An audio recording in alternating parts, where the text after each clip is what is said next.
ನೋಡಿ ಗೈಸ್,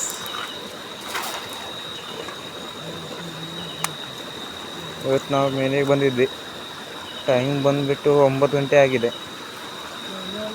ಲೇಟಾಗಿದೆ ಬರೋದು. ನೀರು ಒಂದು ಸ್ವಲ್ಪ ಗಣಕಿದೆ, ಅದು ಅಡ್ಜಸ್ಟ್ ಮಾಡ್ಕೋಬೇಕು. ನಮಗೆ ನೀರು ಗಣಕಿದೆ ಅಂತ ಗೊತ್ತಿರಲಿಲ್ಲ. ಹಳ್ಳಕ್ಕೆ ಬಂದ ಕೂಡಲೇ ಗೊತ್ತಾಗಿದೆ. ನೋಡಿ, ಮೀನು ನೋಡೋಣ ಎಷ್ಟು ಬರುತ್ತೆ ಅಂತ. ನೋಡಿ,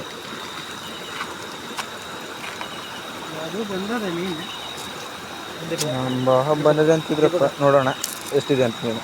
ನಾನು ಸ್ವಲ್ಪ ತೋರಿಸ್ತಿದ್ರು.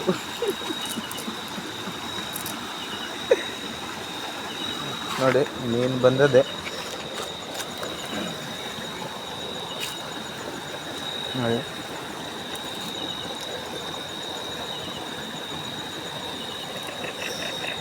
ಇವಾಗ ಮೀನು ತೋರಿಸ್ತೀನಿ ನೋಡಿ ಗೈಸ್.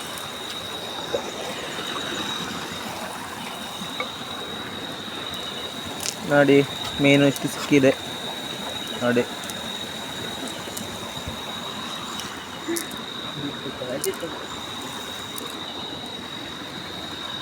ನೋಡಿ, ಇವ ನಮ್ಮ ಭಾವ ವಿನಾಯಕ್ ಅಂತ. ಇದು ನಮ್ಮ ಮಾಡೋ ಭಾವ.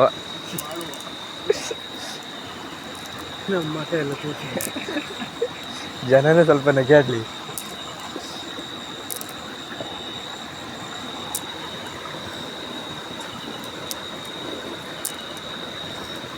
ಹಳ್ಳದ್ದು ಮೀನ ಸಿಕ್ಕಾಬಿಟ್ಟು ಸಣ್ಣ. ನೋಡಿ, ಬೇಡ್ತಿ ನದಿಗಾರೆ ಅಡ್ಡಿಲ್ಲ, ದೊಡ್ಡ ಇರುತ್ತೆ ಸ್ವಲ್ಪ ಮೀನು.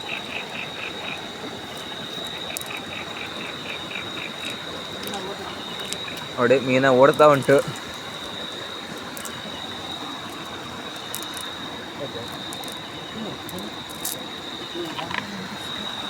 ನೋಡಿ ಮೀನ ನೋಡಿ, ಮೀನ ನೋಡಿ, ಮೀನ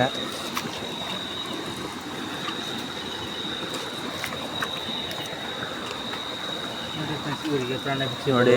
ಇಷ್ಟು ಸಣ್ಣ ಮೀನೆಲ್ಲ ಬರ್ತಾ ಉಂಟು. ಏನು ಮಾಡೋಣ, ನಮ್ಮ ತಪ್ಪಲ್ಲ. ಅದು ಮೀನಿನ ತಪ್ಪು.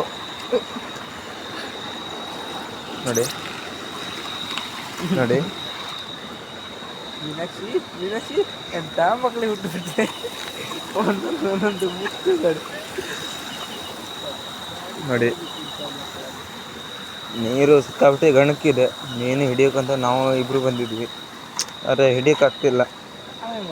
ಯಾರೋ ಕೆಲಸ ಮಾಡ್ತಿರ್ಬೇಕು ಹಳ್ಳದಲ್ಲಿ.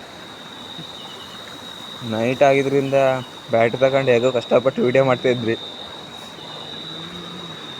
ನೋಡಿ, ನೀರು ಎಷ್ಟು ಗಣಕಿದೆ ಅಂತ ನೋಡಿ. ಹಾಗೆ ಮೊಬೈಲಲ್ಲೇ ಕಾಣಲ್ಲ, ಯಾಕಂದರೆ ಮೊಬೈಲ್ ಟಾರ್ಚು ರೆಡ್ ಇದೆ ಆದರೂ. ನೋಡಿ ನೋಡಿ, ನಿಮಗೋಸ್ಕರ ವಿಡಿಯೋ ಮಾಡಬೇಕಂತ ಅದು ಕಷ್ಟಪಟ್ಟು ಮಾಡ್ತಾ ಇದ್ದೇನೆ. ನೋಡಿ, ಅಲ್ಲಿ ನಮ್ಮ ಹೋಗ್ತಾ ಇದ್ದಾರೆ. ಇವಾಗ ಹಂದಿ ಬಂತಂದರೆ ಏನು ಮಾಡೋಕ್ಕಾಗಲ್ಲ ಗೈಸ್. ಓಡೋಕ್ಕೂ ಆಗಲ್ಲ. ಇಲ್ಲಿ ದಾಟೋದೇ ಸಿಕ್ಕಾಬಿಟ್ಟು ಸಮಸ್ಯೆ ಆಗಿಬಿಟ್ಟಿದೆ ಗೈಸ್. ಆಳ ಇರ್ಬೋದು, ಎಷ್ಟು ಆಳ ಇದೆ ಅಂತಲೂ ಗೊತ್ತಿಲ್ಲ.